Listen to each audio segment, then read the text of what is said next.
प्रेम एक ऐसी अनन्य ताकत है जो हर सीमा को पार करती है। यह धर्म, भाषा और संस्कृति की बाधाओं को नष्ट करती है और दो अन्य आत्माओं को एक साथ जोड़ती है।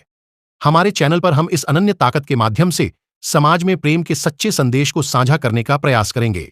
तो चलिए शुरू करते हैं। नमस्कार दोस्तों, आपका स्वागत है। यहां हम आपको रोमांचक प्रेम कहानियों का संग्रह प्रस्तुत करेंगे जो हिंदू और मुस्लिम समुदायों के बीच के तारे छू जाएंगी। इन कहानियों में छुपी है उस असीम प्रेम की शक्ति जो सीमाओं को पार करती है और धार्मिक विभाजन को मिटाती है। बारिश हो रही थी।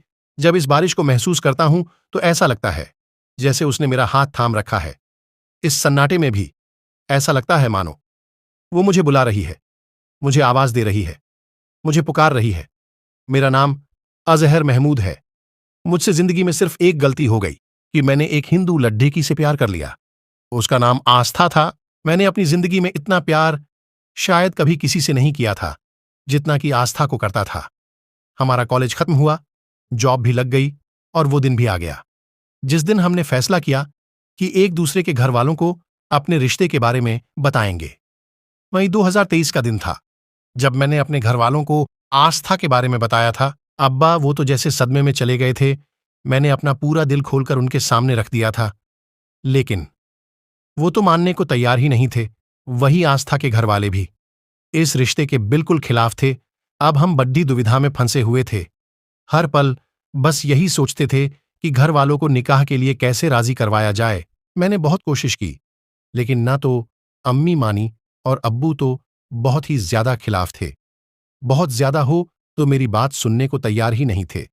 हार कर मैंने आस्था को घर छोड़कर शादी करने के लिए कहा, लेकिन एक लड़की के लिए ये बहुत मुश्किल होता है और मैं उसकी ये बात समझता था। इसलिए मैंने और आस्था ने मिलकर ये फैसला लिया है कि हम दोनों अपने घर वालों की खुशी के लिए अलग हो जाएंगे और हमने यह वादा किया कि अब एक दूसरे से कभी नहीं मिलेंगे, कभी नहीं। हालांकि मुझे आस्था से दूर हुए अभी 2 ही दिन हुए थे। मेरा दिल बहुत तेज चल रहा था। वो कहते हैं ना, जिसके साथ आपने पूरी जिंदगी बिताने का फैसला किया हो उसे भूलना इतना आसान नहीं होता। बस आस्था की बात है। उसका चेहरा, उसकी मुस्कुराहट हर समय मुझे याद आती थी। लेकिन करता भी क्या, माँ बाप की इज्जत और उनकी जिंदगी आगे।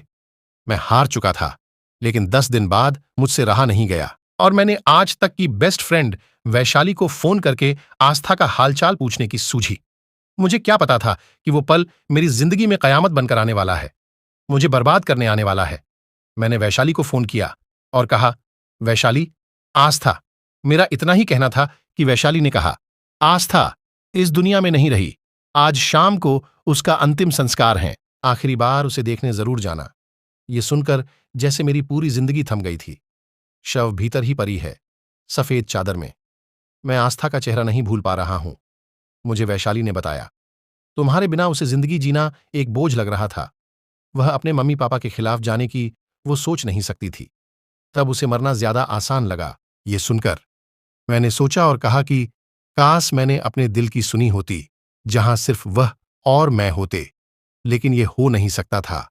आस्था की याद में मैं सिर्फ इतना कहूंगा, बहुत उदास है कोई तेरे जाने से। हो सके तू लौटा किसी बहाने से। कोई टूट गया तेरे जाने से। सच में तुम्हारे जाने के बाद अब ऐसा लग रहा जैसे मनो शरीर में जान ही नहीं है। तुम्हारे बिना जिंदगी जीना कितना कठिन है। मैं भी सोच रहा हूं इस बेदर्द दुनिया को छोड़कर हमेशा के लिए तुम्हारे पास आ जाऊं। I love you Aastha. Love you forever forever.